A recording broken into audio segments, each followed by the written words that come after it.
대한민국 중심 채널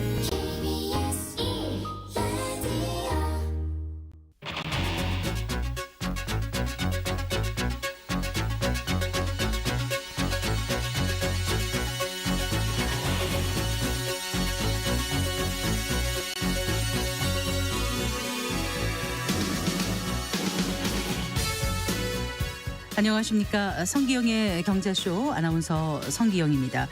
SK텔레콤 유심 해킹 사태가 발생한 지 벌써 20일 됐습니다. 하지만 조사는 좀처럼 속도를 내지 못하고 있고요.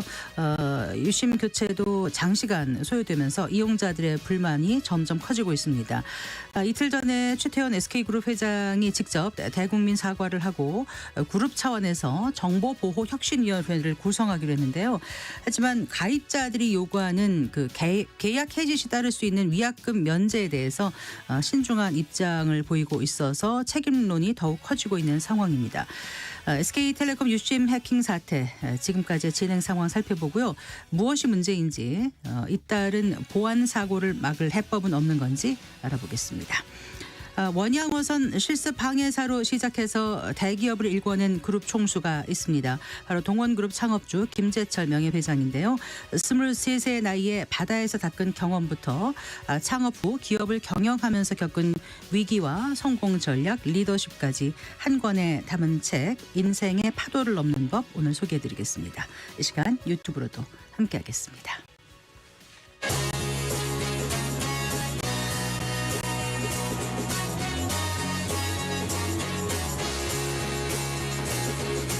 경제 시야를 넓혀드립니다. 투자의 지름길을 안내합니다. 돈 되는 정보를 발견하는 시간. KBS 1라디오 경제쇼. 먼저 오늘의 주요 경제 뉴스부터 정리해드리겠습니다. 경제 뉴스 브리핑 손석우 경제평론가와 함께합니다. 어서 오십시오. 안녕하세요. 안녕하세요.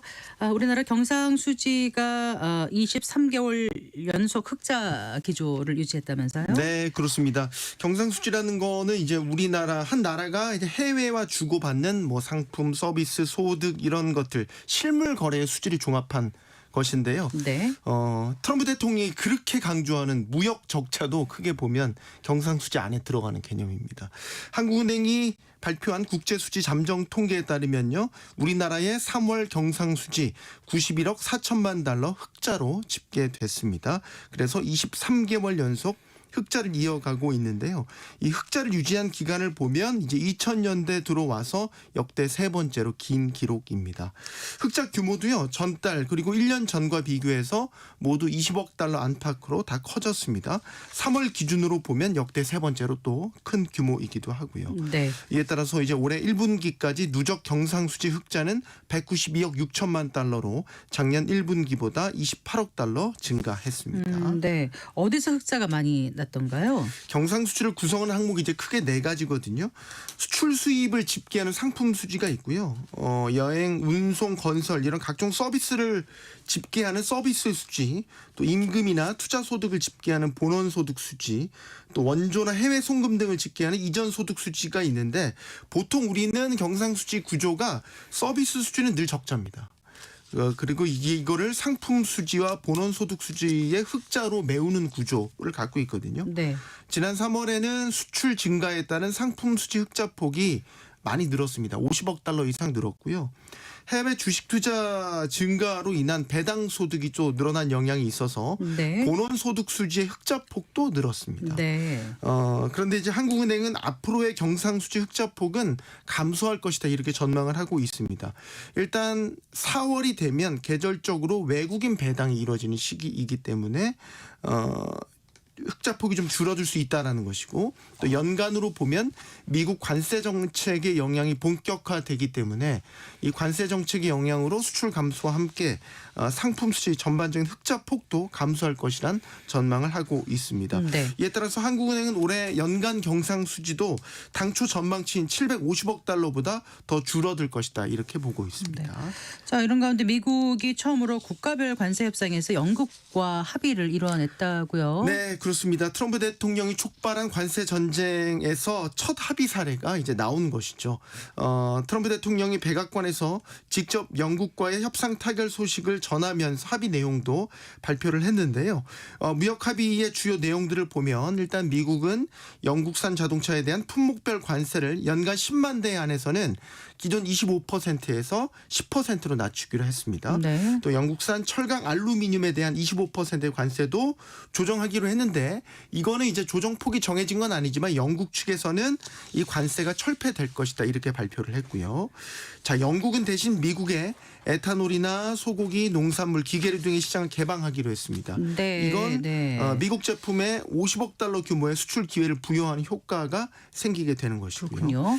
다만 이제 미국은 무역 적자 해소를 위해서 영국에 부과하기로 했던 10%의 기본 관세 그거는 그대로 유지하기로 했습니다. 네. 이 밖에 또 100억 달러 규모의 미국 보잉사의 항공기를 영국이 구매하기로 했고 미국은 또 이에 상응해서 영국 롤스로이스사의 항공기 엔진과 관련 부품에는 또 관세를 면제하기로 했습니다. 네. 영국 롤스로이스는 참고로 세계 3대 항공기 엔진 기업이기도 합니다.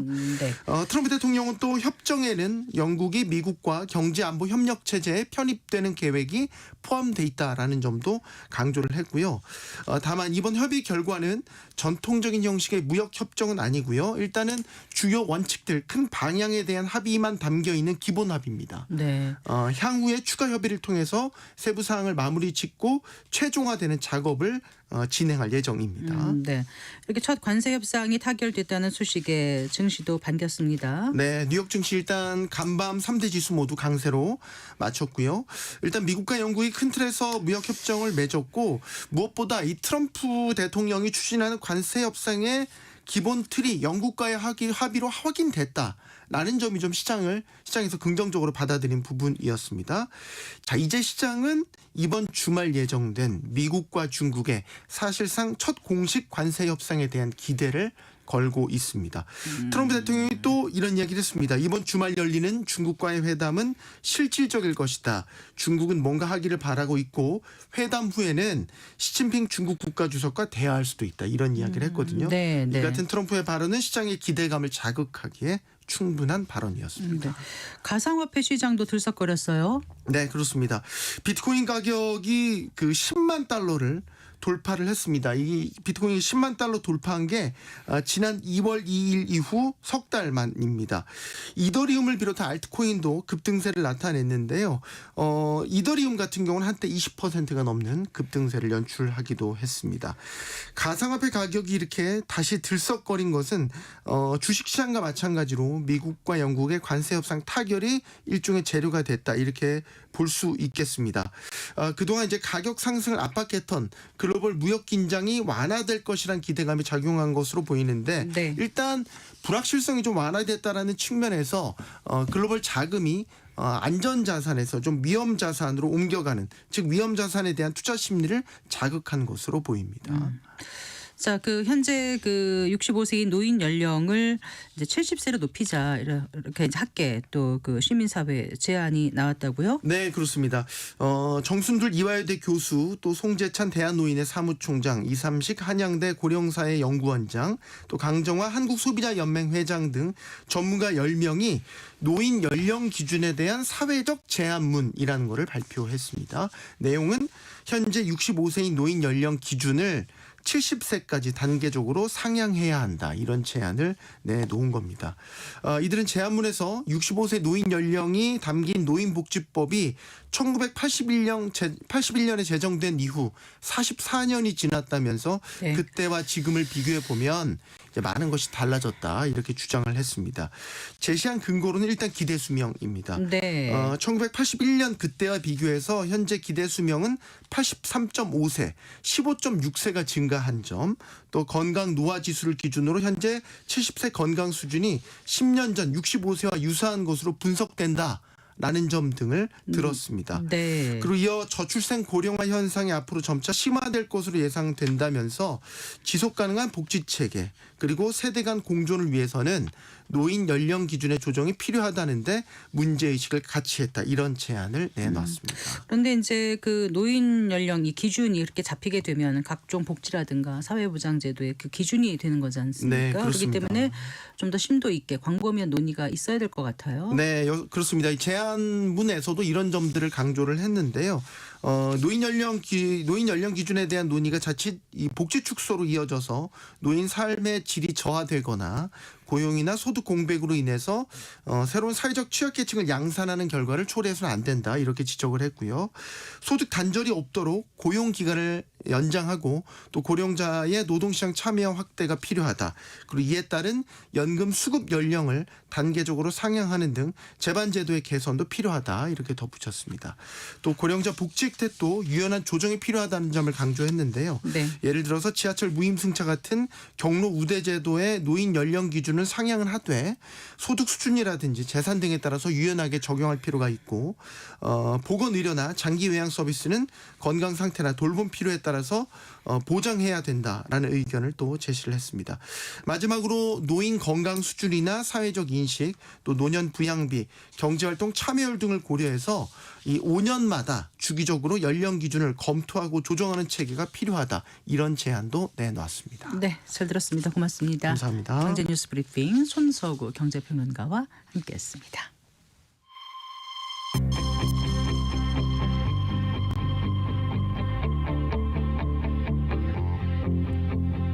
경제 전문가의 원포인트 레슨. 꼭 알아야 할 정보와 이슈를 알기 쉽게 풀어드립니다. 대한민국 경제 고수와 함께 투자의 맥을 짚는 KBS 1라디오 경제쇼. 진행의 성기영 아나운서입니다.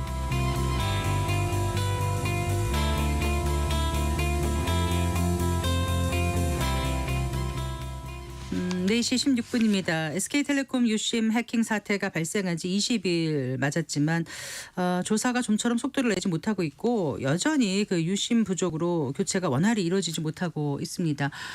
여기에다가 이제 SK텔레콤 측은 유심 교체 비용 외에 사태와 관련한 추가 책임에 대해서는 이렇다 할 어떤 뚜렷한 입장을 내고 있지 않아서 이용자들의 불만이 커지고 있는데요. 최악의 해킹 사태가 벌어진 상황에서 자, 왜 이런 일이 일어났는지 다시 한번 짚어보고 앞으로 어떤 대책이 필요한지에 대해서도 생각해 보겠습니다. 황석진 동국대학교 국제정보보호대학원 교수 스튜디오에 모셨습니다. 반갑습니다. 네, 교수님. 안녕하세요. 안녕하세요.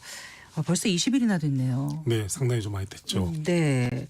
여전히 이제 불안한 상황이에요. 유심 교체 받으신 분들은 그나마 조금 안심을 하고 네네. 아닌 분들은 이제 정보보호 서비스 신청을 했지만 네네. 그 이후부터 괜찮다 아니면 처음부터 다 괜찮다 얘기를 들어도 마음이 좀 불안한 건 사실이거든요. 네.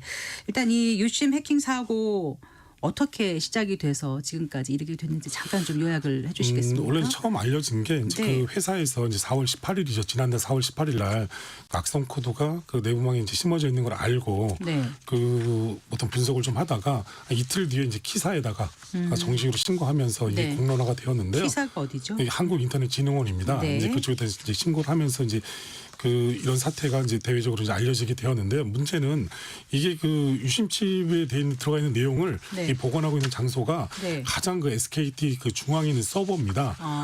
그렇기 때문에 그런 서버를 갖다 외부에서 침입한다는 것이 상당히 쉽지가 않은 거거든요. 네. 그러니까 아마 제가 봤을 때 SKT 쪽에서도 이 과연 이 서버가 외부 해킹에 의해서 이렇게 그 침해 사고가 발생했을지는 모르고 있었을 거예요. 원래는 이제 이게 네. HSS 서버라는 것인데 이게 네. 가입자 그 이 뭐 어떤 그 뭐 이 홈 가입자 서비스 서버라고 네. 이렇게 보시면 돼요. 그러니까 네. 자기네 가입자 전체에 있는 그 이 가입자에 대한 어떤 뭐 식별 값이라든가 인증 값이라든가 뭐 전화번호 자체를 보관하고 있는 아주 가장 중심에 있는 핵심 이 서버가 그 외부 해커에 의해서 어떤 침해가 발생했다고 이렇게 보시면 될 것 같습니다.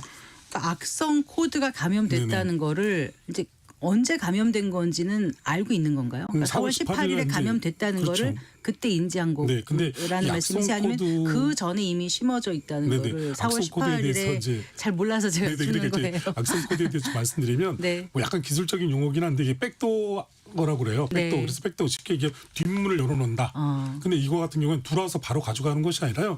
잠복기가 좀 있습니다. 계속 기다립니다.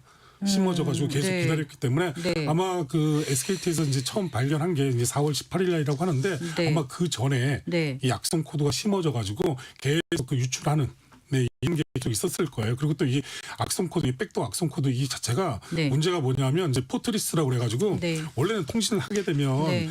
그 뭐 이게 기술적인 용어긴 하지만 포트를 열어놓고 대화를 통하고 뭐 이렇게 왔다 네, 갔다 해야 네, 되는데 네. 그런 게 아니라 닫아놓고 했기 때문에 그게 더욱더 가능한가 봐요. 네, 그러니까 이게 지금 이 고도화된 악성 코드라고 이렇게 볼 수가 있어요. 항상 뛰는 위에 네, 나는 그렇죠. 뭐가 예, 있는 예. 것처럼 보안 대책을 마련해도 그걸 뚫는 뭔가에 네, 또 기술이 그렇습니다. 있으면 네네. 약간 좀 무방비 상태가 될 수도 네네, 있는 그렇죠. 그러니까 아마 건데. 결정적으로 이제 뭐 탐지하는 데 있어서 시간이 좀 더 걸렸던 이유가 좀 그런 것이 아닌가 좀 그렇게 근데 생각이 과거에 듭니다. 보면은 이런 해킹 사태가 여러 번 있었지 않습니까? 그때마다 막 난리하다가 또 좀 잦아들고 또 네. 막 이러면 되냐 하다가 또 잦아들고 몇 번 그랬던 것 같아요. 근데 네네. 이번 게 가장 컸다는 생각이 드는 네. 게 유심이라는 게 개인 그 정보 식별이 되는 조그만 그 손톱만한 그건 거지만 굉장히 중요한 거지 않습니까? 네네. 어떻게 이게 해킹을 당하는 건가? 네. 근데 도대체 이제 이게 가능한 건가? 네. 네, 다른 나라에도 있었나요? 이게? 없었습니다.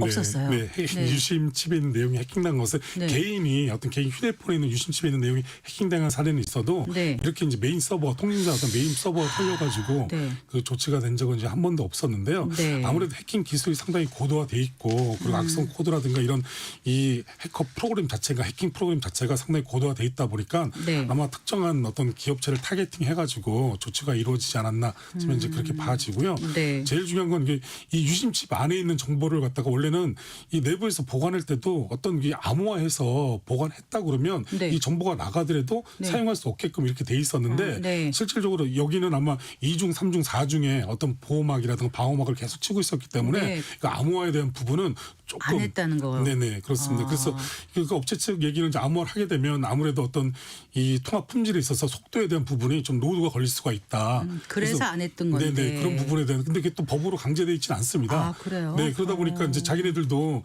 적어도 이제 안전장치를 자물쇠를 갖다 7, 8개씩 계속 해놨는데 네. 설마 들어와서 이거 안에 걸 가져갈 수 있겠어?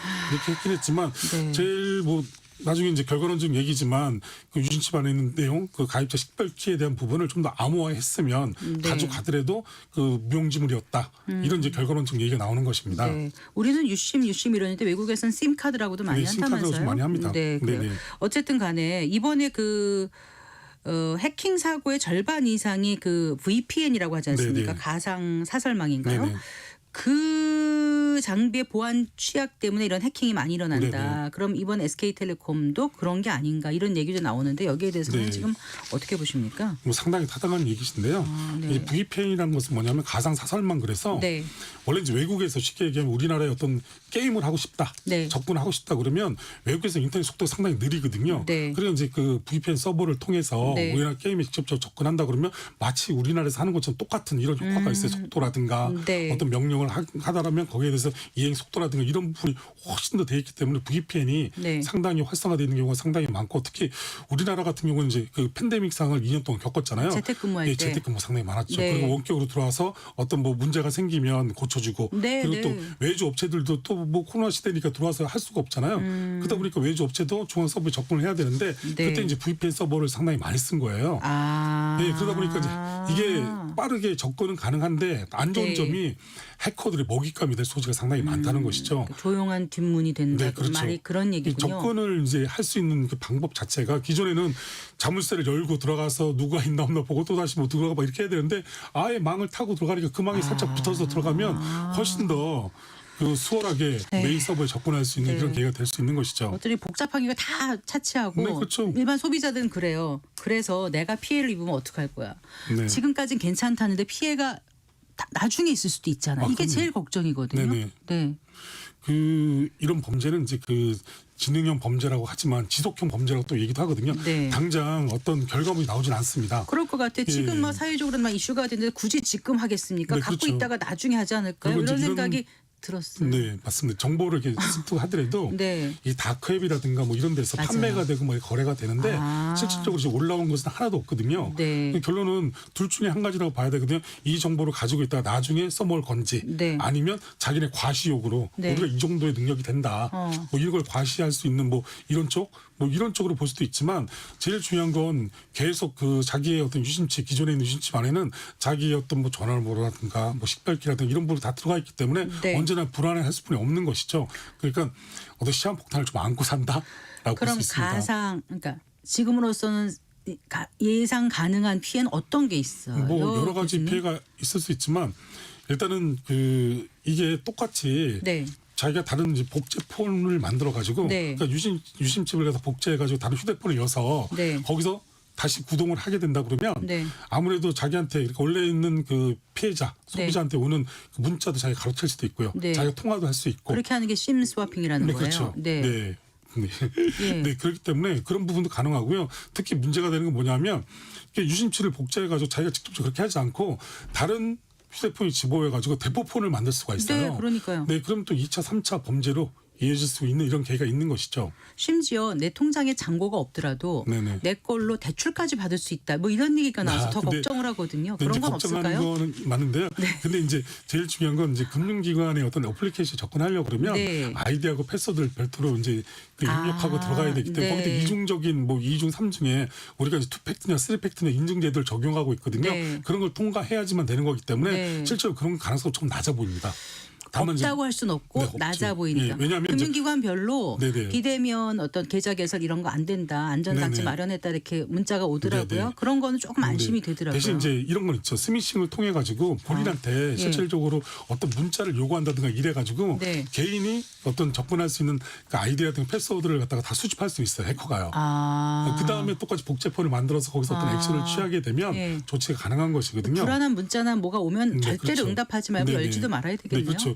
요즘에는 뭐 이 카드가 뭐 새로 배송됐다든가 그래서 뭐 개인정보를 요구한다든가 이런 것도 있고요. 네. 특히 이제 유심 사태 관련해서 네. 계속 그 스미싱이 상당히 늘어나고 있거든요. 예. 쉽게 얘기하면 네가 유심칩 신청한 게 맞는지 안 맞는지 교체 대상인지 아닌지를 예. 눌러봐. 네. 대신 너의 전화번호, 이름 뭐 그리고 뭐 그러니까 깜짝하게 속을 네, 수 그렇죠. 있잖아요. 네. 저 같은 건 운 좋게 마침 그 사고가 났을 때 휴대전화를 교체를 해서 유심을 네. 받았거든요. 그래서 네, 네. 괜찮은데 오늘인가 어제 문자가 왔어요. 유심 보호 정보 대상자라고 하면서 네.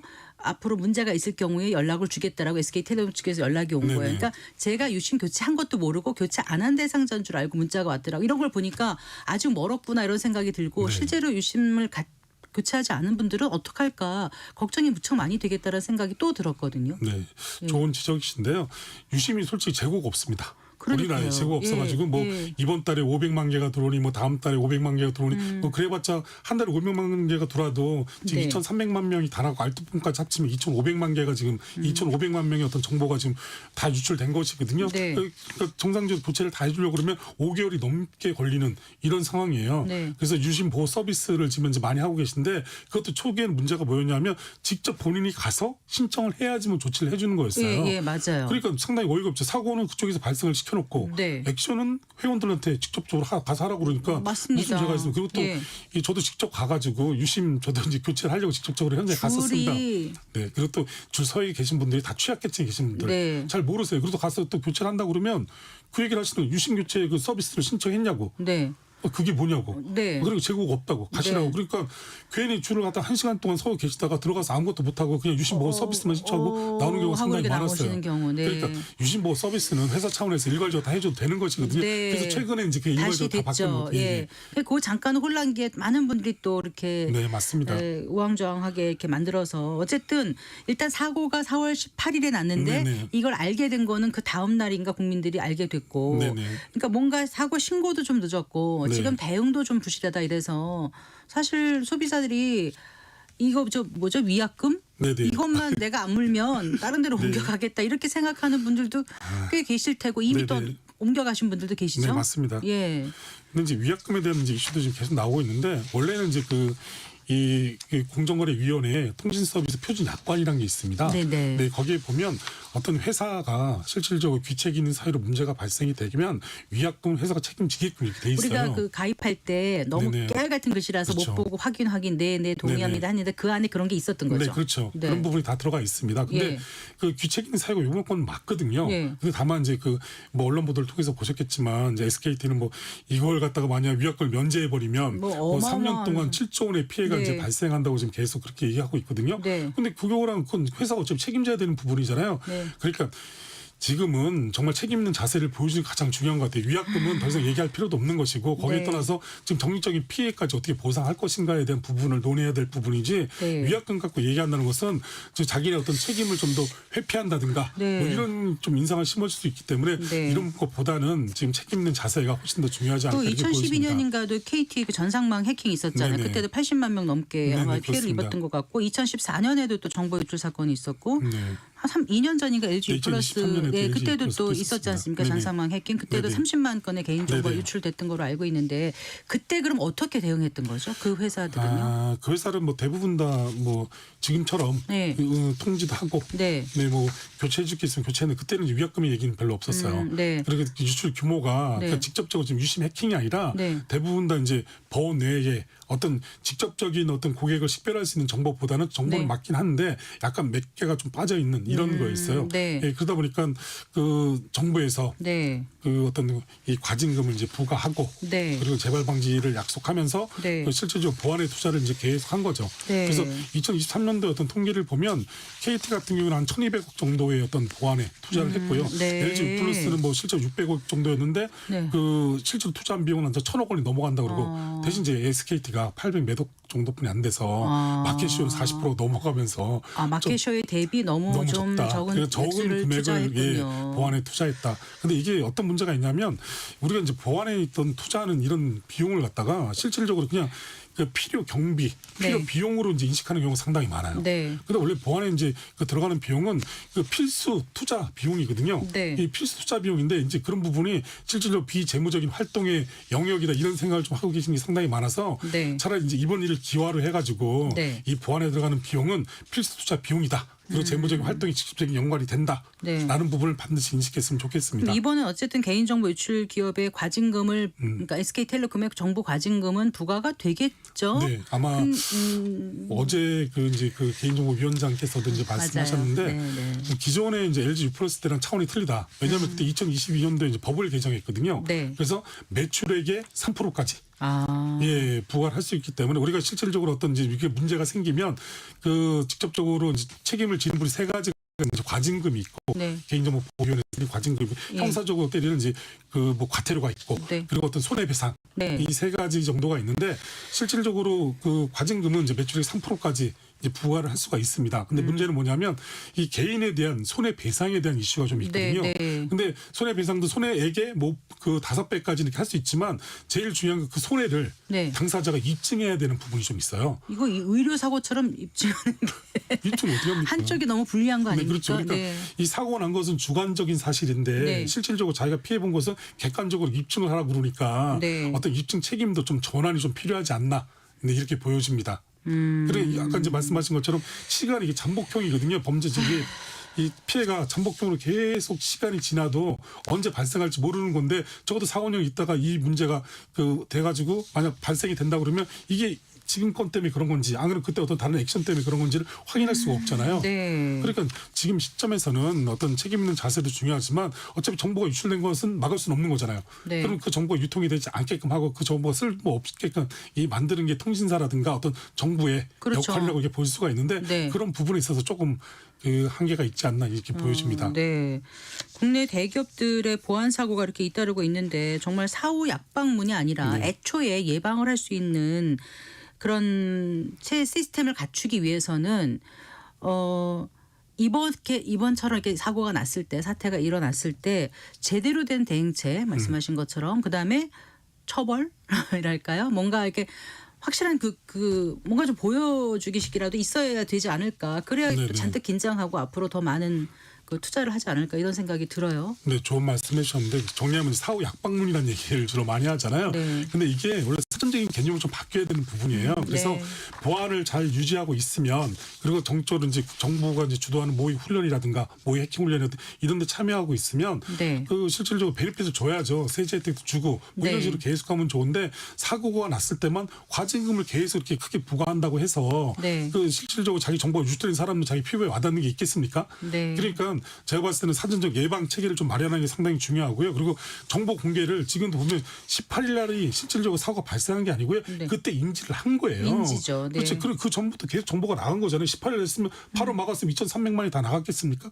그렇지 않잖아요. 벌써 다 나간 거잖아요. 다 나가고 그리고 지금 뭐 그때 악성 코드가 4개였는데 지금 더 확인해 보니까 악성 코드가 8개가 더 있었다고 그러잖아요. 그러니까 18일, 19일 인지하고 바로 교체했다 하더라도 네. 안전하다고 또 할 수 다 나간 없는 거죠. 거예요. 그리고 원래는 예. 사고가 발생하면 24시간 안에 네. 보고를 하게 돼 있어요. 네.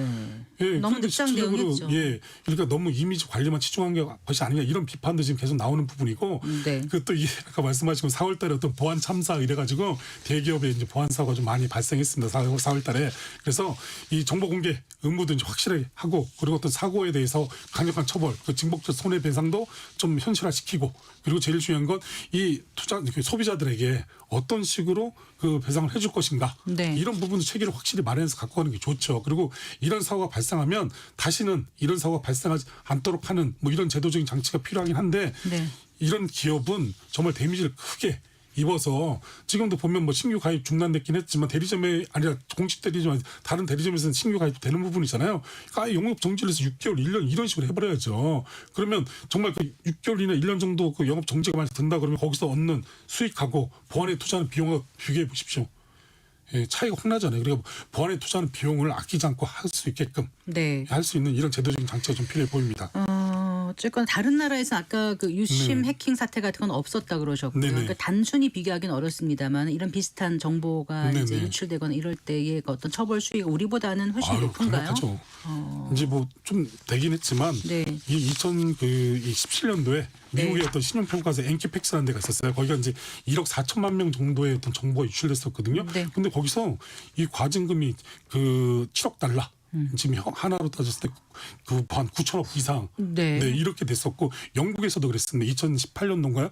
거기 그때는 이제 브리티시 뭐 에어웨이즈라고 그래가지고 거기도 데이터 유출 사건 발생했는데 거기는 뭐 이렇게 많이 발생하지 않았어요. 50만 명 정도 유출됐는데 거기도 과징금을 한 2천만 파운드, 한국 돈으로 한 310억.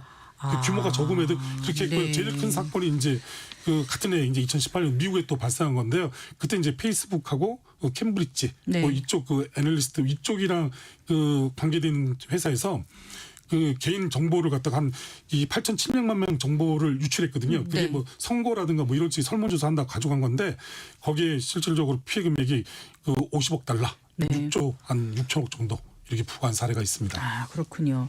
어쨌든 이제 뭐 사후 약방문격이라도 지금 이제 대책도 마련해야 되고 할 수 있는 최대한 어떤 그 백업 시스템도 마련해야 되고 다 해야 되는데 일단 그거 기다리다가 불안한 마음 계속 갖고 살아야 되고 네. 너무나 많은 사람들이 피해를 입었으니까 괜찮겠지 하지만 또 모르는 거 아닙니까? 네, 그렇죠. 지금 개인적으로 할 수 있는 건 뭐예요? 일단은 제일 첫 번째는 비밀번호를 한번 네. 다 바꾸시는 것도 좋으실 것 같아요. 아. 원래 비밀번호는 이제 90일마다 한 번씩 바꾸라고 어플리케이션을 한 번도 안 쓰는데 바꿔봤는데. 네, 비밀번호 이제 계속 나중에 이렇게 하지 마시고 한번 바꾸시고 그리고 제일 중요한 건 이제 스미싱 문자가 지금 되게 활개를 많이 치고 있거든요. 네, 그러니까 네. 웬만해서는 누르지 않는 게 좋습니다. 그냥 오면 그냥 흘려 보내시는 게 가장 좋지 않나 네. 이게 좋고 그리고 이 유심보호 서비스가 이제 돼 있지만 다른 그 이 통신사 것도 꼭 SKT만 아니라 다른 그 통신사 것도 유심보호 서비스를 좀 설정하셔가지고 네. 아니면 전화로 지금 다 해주고 있으니까요. 네. 그런 부분 하셔가지고 조치하시는 게 자기의 어떤 정보를 좀 더 그 최소한만 정도 범주 내에서 지킬 수 있는 계기가 되지 완벽하게 않을까 만든 다른 또 해킹은 또 일어날 수 있기 때문에 네네. 기업은 할 수 있는 만큼 최선을 네. 다하지만 개인은 디지털 시대에 정말 능동적으로 스스로를 네. 보호할 수밖에 없다는 생각을 이번 사태를 보면서 또 아니, 한번 느끼게 한마디만 더 됩니다. 드리면 네, 교수님. 이 보안은 실질적으로 어떤 기술의 문제가 아닙니다. 이 보안은 책임의 문제이고 규제의 네. 문제이고 제도의 문제인 것입니다. 네. 예, 그렇기 때문에 이번 기회를 통해서 어떤 보안에 대한 인식이 좀 많이 바뀌었으면 좋겠습니다. 알겠습니다. 잘 들었습니다. 고맙습니다. 네, 고맙습니다. 네, 황석진 동국대학교 국제정보보호대학원 교수와 얘기 나눠봤습니다.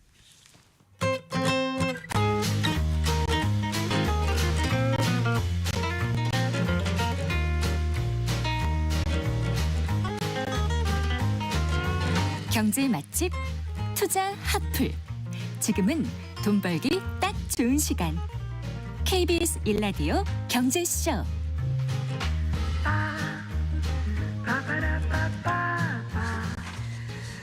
4시 38분입니다. 책에서 경제 보는 눈을 키우고 투자의 길을 찾는 경제 읽기 순서입니다. 동원그룹 창업자인 김재철 명예회장이 젊은 세대들에게 전하는 삶과 비즈니스의 메시지를 담은 책입니다.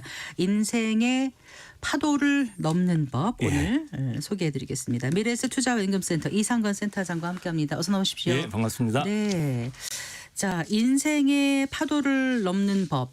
표지를 보니까요. 예, 이 책입니다. 네. 원양어선 실습 항해사에서 그룹 총수까지라는 카피가 있더라고요. 예, 맞습니다. 이 표현이 정말 저자를 한 문장으로 예, 맞습니다. 표현하는 것 같습니다. 예. 일단 그 김재철 명예회장 어떤 분인지 간단히 좀 소개해 주시죠. 예. 직접 쓰신 책인가요? 예, 맞습니다. 아, 그래요? 네. 예, 가난한 소장농의 11남매 중 맞이로 태어났고요. 그 농구를 다녔잖아요. 옛날에는 이게 집안 환경이 좀 공부를 잘해도 농구를 갔는데 그 당시에 성적이 우수한 학생들은 보통 서울 농대를 간답니다. 농구에서. 네. 근데 저자는 바다를 선택하게 되는데요. 왜 바다를 선택했냐면 학교에 그 농고에 화학 선생님이 한 분 계셨는데 네. 이분이 서울대 화학과 수석 입학했던 분이래요. 오. 이분이 한 얘기가 네. 나도 서울대를 나왔지만 너희와 입씨름하면서 살지 않느냐. 내가 지금 너희들 나이라면 바다계통 학교로 가겠다. 바다계통. 네, 그래서 이 말에 꽂힌 거예요. 그래갖고 이제 주변의 반대를 무릅쓰고 부산 수산대학교에 진학을 합니다. 네. 그 또 재학 중에 우연히 국내 최초의 원양 어선이 네. 출항한다는 신문 기사를 보고 아. 무작정 찾아가게 돼요. 그래서 이제 국내에 우리나라 최초의 원양 어선에 탑승을 하게 됩니다. 네. 이게 거기가 58년도의 일이에요. 굉장한 거죠, 사실은 도전 정신 같은 경우가. 그래서 배를 타고 1년 동안 닥치는 대로 일을 하면서 바다를 배우고 또 그다음 항해를 배우고 그러면서 나중에 이제 참치잡이배 선장이 됩니다. 네. 그 선장을 했을 때 김재철 명예회장이 참치를 가장 많이 잡는 선장이었대요. 아, 그래요. 그래가지고 이제 예.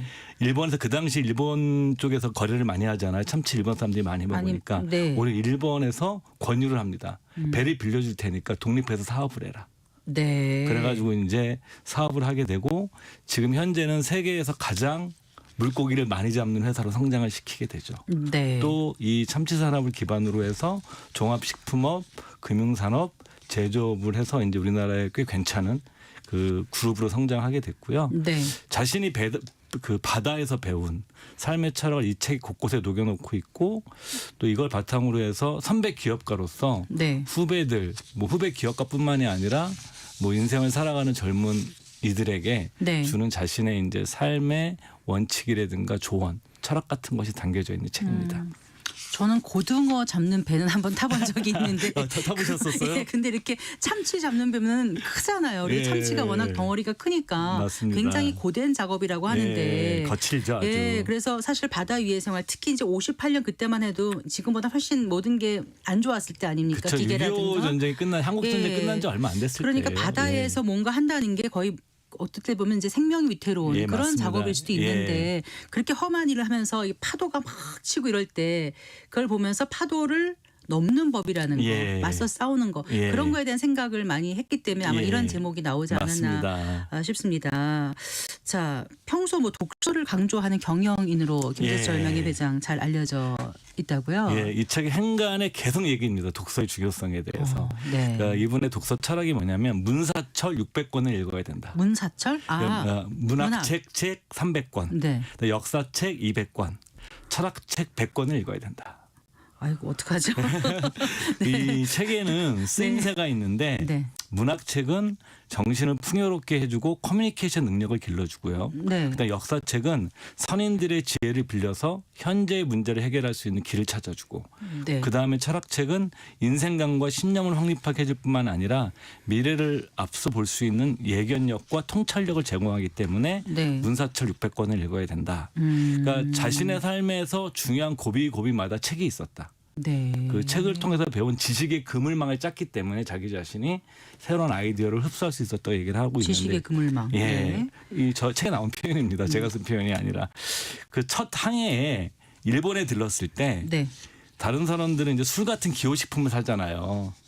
배 선원들이. 네, 근데 바다에서 한참 있다가 몇 달씩 있다가 그렇죠. 못해 나오면 이제 술 마시고 당연하죠. 예. 그러고 싶을 것 같아요. 뭐 저도 그럴 겁니다. 네. 근데 이제 헌책방에 가서 일제 시대에 태어났으니까 일본어를 할 줄 알았던 거예요. 그래서 헌책방에 가서 어류에 관한 책, 네. 참치에 관한 책 이런 거 사서 공부를 하고 그다음에 이제 그 당시에 마르크스 엥겔스 이제 우리 못 읽는 책 아닌가요? 그 당시 금소였었는데 네. 그러니까 배에서 이제 일본에서 사가지고 배에서 보니까 그러니까 배에서 그 계속 딴 선원들은 그냥 쉴 때 쉬는 시간에 계속 책을 읽었던 거예요. 그리고 이제 어떤 분야 일을 하려고 그러면 공부를 해야 되는 게 중요한 게 네. 참치에 대한 공부를 해야 되잖아요. 그래서 참치 배를 갈라가지고 네. 참치들이 어떤 음식을 먹는지 먹이를 먹는지 네. 그래야 그런 참치 먹이가 있는 물고기가 조류에 있는 있는 곳에 쪽을 가면 따라가서 그렇죠. 네. 그리고 또 그런 물고기를 좋아하는 새들이 또 있을 거 아니에요. 그럼 저기가 포인트다 예. 하고 찾아가는 거죠. 그렇죠. 그렇게 공부를 해서 자기가 세계에서 가장 참치를 많이 잡는 회사를 일구게 됐다. 그래서 인생의 고비고비마다 제가 사례는 요 참치랑 참치 홍보 말씀만 드리지만 계속 그렇게 중요한 고비고비마다 이 독서를 통한 지식의 그물망이 비즈니스한테 굉장히 큰 도움이 됐다 이런 얘기를 하고 있죠. 그 책 속에 길이 있다는 게 느껴집니다. 그런데 네. 이제 우리나라 기업들의 역사를 보면 사실 기업의 흥망성쇠 전 세계 어느 국가든지 그래요. 예. 오래 기업을 읽어가는 게 100년 넘는 기업도 쉽지 않고 맞습니다. 또 이렇게 이제 좀 무리해서 확장을 하다가 혹은 예. 다각화를 하다가 오히려 이전만 못하게 되거나 예. 소멸해 가는 기업들도 있는데 예. 이 김명예 회장 같은 분은 이제 어떻게 그 사업 포트폴리오를 갖고 이렇게 사세를 넓혀왔는지가 궁금해요. 그러니까 이 책을 좀 재밌게 읽은 게 성공 얘기만 하시는 게 아니에요. 실패 얘기가 더 많아요, 사실. 그렇죠. 보통 사람들 늘 성공하고 예. 살지 못하고 예, 그런 네. 수많은 실패와 성공의 과정 속에서 그 김재철 명예회장이 건져 올린 몇 가지 아이디어를 뭐 제 나름대로 정리를 해보게 되면 네. 첫 번째는 이 말입니다. 본업을 벌이는 자는 망하고 본업만 하는 자도 망한다. 네. 그러니까 본업을 벌이는 자도 망하고 네. 본업만 해도 망한다라는 거예요. 그리고 두 번째 뭐냐면 기업은 환경 적응업이다. 환경에 적응해야 되는 업이다라는 네. 거예요. 그래서 새로운 시대에 맞게 새로운 도전을 계속해야만 한다. 그러니까 저자가 이제 카메라 사업에 진출을 합니다. 카메라요? 네, 몰랐는데 카메라 사업을 했었더라고요. 네. 동원에서 예전에 했었는데 굉장히 이제 사진이 국민소득이 높아지면 사진기에 대한 수요가 높아지잖아요. 네. 그런 생각에서 시작했는데 실패를 하게 됩니다. 그래서 기억을 못 하는군요. 네, 그거 저는 모르죠. 저도 처음 알았어요. 네. 그러니까 아무리 전망이 밝은 사업이라도 중요한 건 어떤 경쟁자가 있느냐. 근데 삼성에서 카메라 사업을 진출하잖아요. 옛날에. 네. 거기서 안 된 거죠. 그래서 이제 그 사업을 할 때 신규 사업을 할 때는 그 사업을 하게 되면 우리가 이길 수 있느냐. 1등을 할 수 있느냐. 네. 이런 질문에 답을 할 수 있어야 된다. 그다음 세 번째 위험의 한계선을 잘 설정해야 된다. 위험의 한계선. 새로운 시도를 하더라도 그 사업이 실패할 경우에 실패하는 경우가 많잖아요. 그런 때 본업이 망가지는 일이 없어야 된다. 네. 사실 옛날에 우리가 외환위기 때 뭐 진로그룹이라든가 얼마나 알짜배기 회사였었어요.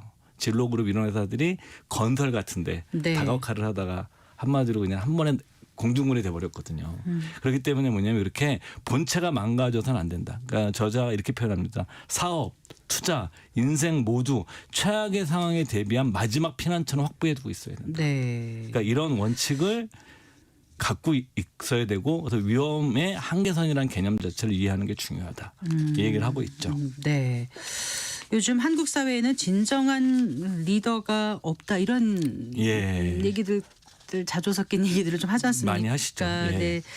그 저자는 그 리더에 대해서 어떻게 생각하고 있는지 이 책에 예, 이 책에서 이제 표현되어 바다에서의 경험을 소개하고 있습니다. 네. 그러니까 선박이 폭풍이 막 몰아치고 그러면은 하늘이 온통 그 잿빛으로 변하고 산더미 같은 파도가 오게 되면 죽음에 대한 공포를 느끼게 됩니다. 너무 무서울 것 같아요. 그럼 그때 선원들이 누굴 볼까요? 파도를 볼까요? 예. 처음에 파도 보고 하늘 보다가 선장을 보지 않을까요? 선장을 네, 본답니다. 네. 그러니까 뭐냐면 그러면서 선장의 얼굴 표정을 본답니다. 선장이 겁이 질리면 안 될 것 그렇죠, 같은데요. 맞습니다. 네. 그 얘기를 합니다. 그러니까 선장의 표정에서 두려움을 느껴지면 선원들도 같이 두려워하고 선장의 표정에서 자신감과 당당함이 보이면 네. 선장의 지시하에 단결을 한답니다. 네. 그러니까 이제 이게 그렇기 때문에 리더는 뭐냐면은 특히 바다에서 오랫동안 생활하잖아요. 그냥 그 정해진 사람들이. 그러니까 같은 공간에 있으면 얼마나 그런 갈등 같은 것도 많이 생기겠어요. 그래서 이제 그 리더가 되기 위해서는 첫째 희생과 배려를 가져야 된다. 네. 그러니까 윗사람이 되려면 자기가 희생해야 한다고 생각해야지 누린다고 생각하면 사람이 따르지 않는다. 솔선수범해야 예. 된다. 네. 두 번째는 꿈이 있어야 된다. 네. 그러니까 다른 사람이 많은 사람이 리더인데 네. 사람들을 따르기 위해서는 리더가 꿈이 있어야 된다라는 거예요. 그래서 꿈에 동조하는 사람들이 모인 것이 바로 조직이다. 네. 이런 표현을 하고 있고요. 예. 세 번째는 과감한 실천력이 있어야 된다. 실천을 언제 해야 되는가? 지금 당장 해야 된다. 전 이 문장이 굉장히 재밌었는데 세상에서 가장 파괴적인 단어는 나중이고 가장 생산적인 단어는 지금이다. 저한테 뼈 때리는 얘기인 것 같아요. 저도 찔끔했습니다. 자꾸 이렇게 미루게 돼가지고 저도 맨날 미뤄가지고. 핑계거리가 너무 많이 예. 생기는데 어쨌든 이제 저자 김재철 명예회장은 예. 말단이라고 할 수 있겠죠. 맞습니다. 네, 예. 시작해서 뭐 선장, 수산회사 관리자 등을 거쳐서 이렇게 이제 그룹을 예. 일궈낸 그런 인물이지 않습니까? 예. 이 쭉 거쳐오는 과정에서 예. 어떻게 성공적으로 그 조직에서 뭐 직장 생활이라든가 해오셨는지 궁금해요. 그러니까 젊은 사람들을 대상이나 아니면 뭐 직원들 대상으로 해서 강연할 일이 많으셨대요. 근데 많은데 자주 받는 질문들이 이 책에 부록에 실려 있어요. 그 중에 하나가 뭐냐면은 그 성공한 사람들의 공통점이 뭐냐, 직장에서 성공한 사람들의 공통점이 뭐냐, 네. 이 질문을 많이 받는데요. 그 직장적인 성공 생활의 비결. 그러니까 저자가 꼽는 것은 좋은 인간관계입니다. 그러니까 똑똑한 사람보다 인간관계가 좋은 사람이 성공 확률이 훨씬 높다. 자기가 보기에. 네. 그러니까 경쟁하는 것도 중요하지만 네. 남과 더불어 어떻게 일하고 살까 고민하는 것이 훨씬 더 중요하다. 네. 그래서 이런 표현을 씁니다. 그러면 남의 무등에 탈 수 있다. 무등에 탄다고 네, 그러잖아요. 어깨 위에. 그러니까 네. 자신이 아무리 발꿈치를 높이 들어도 네. 상대방의 무등을 탄 사람보다 높이 볼 수 없다라는 거예요. 그렇죠. 멀리. 네. 그렇죠. 네. 그래서 이 뭐냐면 남의 무등을 타려고 하면 먼저 배려하고 협조해야 된다. 네. 그래서 좋은 인간관계를 맺는 법도 마찬가지입니다. 주의를 배려하고 베푸는 삶을 살아야 되고 네. 그러려면 동료들의 부탁을 항상 진지하게 들어주고 불편한 일을 먼저 나서서 하고 양보를 할 줄 알아야 된다. 네. 그러니까 쉽게 표현을 이렇게 표현합니다. 다른 사람들이 길동무를 하고 싶은 사람이 되라. 네. 예. 그러니까 성공 안 하려면 그냥 편하게 자족하면서 살면 되는데 맞습니다. 성공을 꿈꾸거나 나도 저런 사람이 되고 싶다거나 하면 예. 귀 기울여 볼 만한 그런 조언인 것 같습니다. 그리고 또 사물을 바라볼 때 세 가지 방식으로 생각하라 이런 예. 조언도 있다면서요. 어떤 예. 내용입니까 이건? 첫 번째가 근본적으로 사물을 보고 두 번째 다면적으로 사물을 보고 세 번째 장기적으로 사물을 봐야 한다. 그럼 첫 번째 네. 근본적으로 사물을 본다는 것은 네. 일을 할 때는 항상 업의 개념을 생각해야 된다. 업. 예. 네. 그러니까 자신이 70년대 어업을 할 때는 그때 어업의 본질이 뭐였냐면 바다로 나가서 석유하고 물고기를 바꿔오는 일이다. 네. 그렇죠? 그래서 배에다 석유가 많이 들어가니까 아. 석유와 물고기를 바꿔오는 일이 아, 네네. 그러니까 뭐냐면 그 빨리 물고기를 많이 잡아와야 되는 거죠. 그 연료 소모를 적게 하면서. 적게 네. 하면서. 네. 근데 이것이 또 변한다는 거죠, 계속. 네. 그때마다 이 업의 본질이 굉장히 중요하다. 두 번째는 뭐냐면 사물을 다면적으로 봐야 실패를 줄일 수 있다. 그러니까 사람도 마찬가지지만 이런 특히 사람한테 그런 얘기를 합니다. 훌륭한 직원이지만 이 사람은 누군가에게 상사이기도 하고 동료이기도 하고 후배이기도 하고 거래처 사람이기도 하잖아요. 네. 다 다를 수 있다는 거예요. 좋은 상사지만 거래처에 나쁜 사람일 수도 있고. 그렇죠. 그렇죠. 그런 일이 꽤 있거든요. 네, 저도 네. 이렇게 직장 하다 보면. 네. 그러니까 굉장히 좋으신 분인데 거래처에 굉장히 인색하게 한다거나. 그러니까 동일한 사람이지만 다면적으로 보지 않으면 다른 면도 봐야 된다는 네, 거죠. 그렇게 봐야만 실패 확률을 줄인다. 네. 일뿐만 아니라 사람도 그렇게 해야 된다. 음. 그다음에 세 번째 당연한 얘기지만 먼 미래까지 고려해야 되는데 항상 장기적 관점에 베팅을 해야 된다. 그러니까 한 시대에 큰 돈을 버는 것은 전통 산업의 첨단 기술을 접목한 산업이 큰 돈을 번다. 네. 그래서 이제 뭐냐면 융복합 능력을 갖춘 사람. 네. 그리고 이제 데이터의 바다에서 그걸 잘 활용할 수 있는 사람. 그래서 네. 이제 카이스트의 AI 그 대학원을 마련해서 몇백억을 기부하셨잖아요. 아, 그래서 그러셨나요? 네. 그러면 그 카이스트의 AI 대학원을 만들었습니다. 네. 그래서 뭐냐면은 거의 뭐 9순위 넘으신 분인데 뭐냐면 이렇게 시대의 흐름에 맞게 장기적으로 어떤 부분이 더 중요해지느냐 네. 여기에 베팅하는 것이 중요하다. 개인이나 네. 국가나 사회나 기업이나 네. 이런 얘기를 하고 있죠. 네. 김재철 명예회장의 인생의 파도를 넘는 법 소개해 주셨는데 끝으로 한 네. 단어로 하면 어떤 내용일까요? 파도를 피하는 유일한 방법은 파도에 맞서는 것뿐이다. 이분은 그렇게 쓰셨는데. 그리고 네. 이제 또 하나는 이 바다에서 그런 얘기를 합니다. 그 바다 사람들은 뱃사람들은 자기들이 배 철판 밑에 지옥이 있다고 생각한답니다. 네. 그러니까 그 뱃사람들 말로 그러니까 뭐냐면은 어떤 그 자기 자신을 어떤 기준에 세워놓고 살아나가느냐. 네. 저는 이 책을 읽으면서 그런 부분들을 좀 많이 생각하게 됐습니다. 네.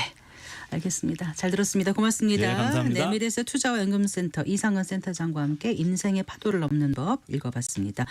마칠 시간입니다. 성기영의 경제쇼 오늘 순서 여기까지입니다. 다음 주 월요일 오후 4시 5분에 여러분 다시 찾아뵙겠습니다. 아나운서 성기영이었습니다. 고맙습니다.